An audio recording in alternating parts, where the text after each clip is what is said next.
रामैया को उसी गांव में खुद का एक खेत होता था। उस खेत में वो फसल उगाता था और उससे आए हुए पैसों से अपना घर चलाता था।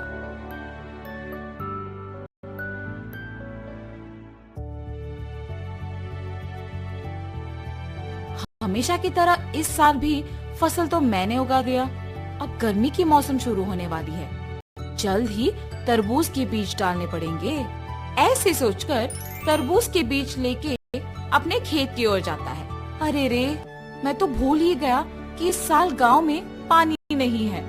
मुझे अपने खेती के लिए पानी कहीं से भी लाना होगा, वरना इस साल मैं अपना घर नहीं चला पाऊंगा। ऐसे अपने आप में सोचते हुए दुखी होता है। इतने में उसके पड़ोसी खेत का मालिक विश्वनाथ रामैया को देख उसके पास आता है। अरे रामैया, इतना क्या सोच रहे हो कि मेरा आना भी देखा नहीं तुमने?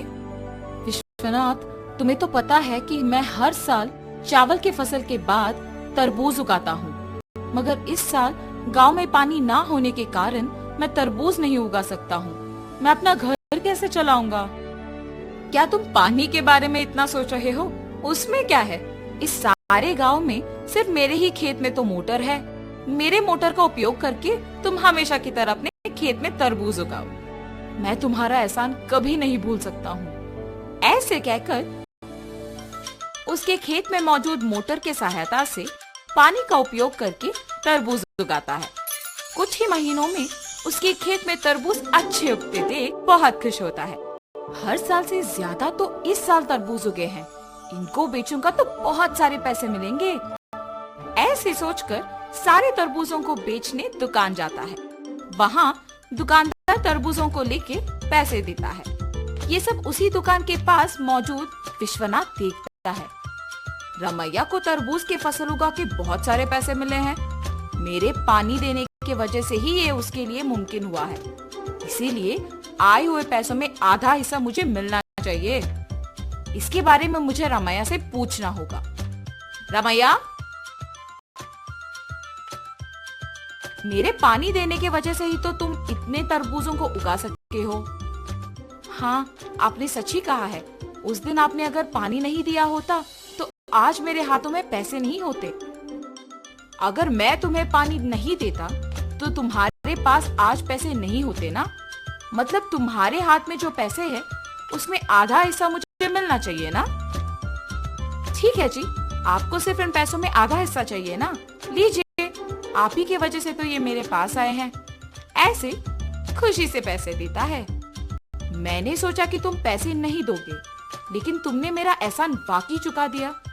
मेरे पूछने पर बिना सोचे तुमने पैसे बस दे दिया। तुम अगर ऐसे ही रहोगे तो तुम्हारी अच्छाई ही तुम्हें नष्ट कर देगी।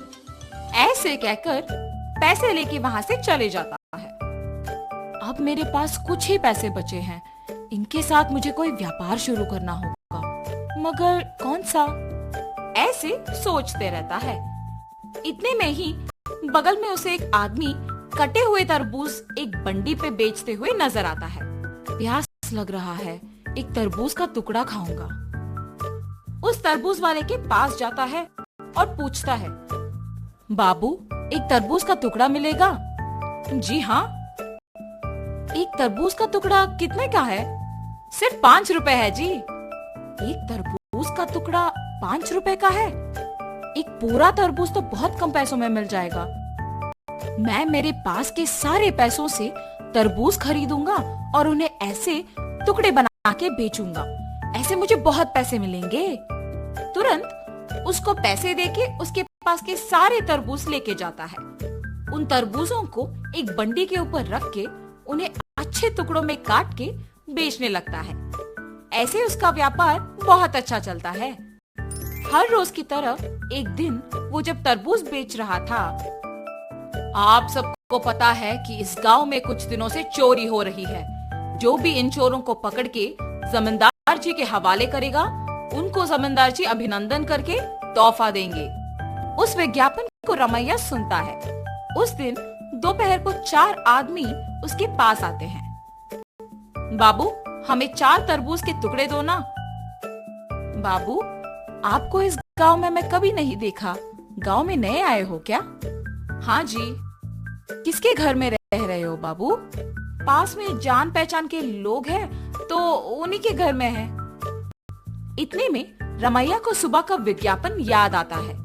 वो लोग भी हिचकिचाते हुए उसको पैसे देके जल्दबाजी में वहाँ से निकल जाते हैं। मुझे इन लोगों को देख के लग रहा है कि यही वो चोर हो सकते हैं।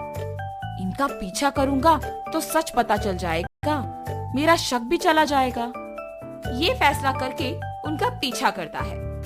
उन लोगों को एक घर में घुसते हुए देखता है। खिड़की में से उन लोगों को देखते रहता है। हम लोगों पे शक आए इससे पहले हमें जमींदार के घर में चोरी करके इस गांव से बाहर निकलना होगा। मेरे सोच के अनुसार ये लोग तो चोर ही निकले हैं। तुरंत मुझे ये जमींदार को बताना होगा, वरना आज जो चोरी होगा उसका कारण तो मैं ही बन जाऊंगा।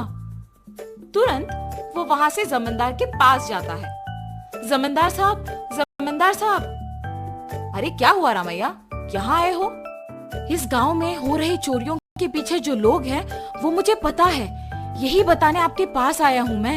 इतना ही नहीं, मैं उन्हें ये कहते हुए सुना कि वो आज आपके घर में चोरी करने वाले हैं, इसीलिए तुरंत आपके पास आया हूँ।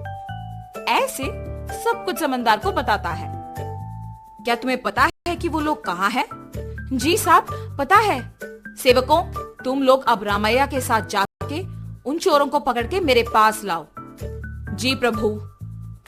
जमींदार के आज्ञा के अनुसार सेवक उन चोरों के घर जाके उनको पकड़ के जमींदार के पास लेके आते हैं। उन चोरों को पकड़ने के लिए गांव वालों के सामने रमैया का अभिनंदन किया जाता है और जमींदार उनके वचन के अनुसार उनके जायदाद में एक हिस्सा उसको देते हैं। तुम्हारे अच्छाई की वजह से ही तुम उनके जायदाद में एक हिस्सा पाए हो।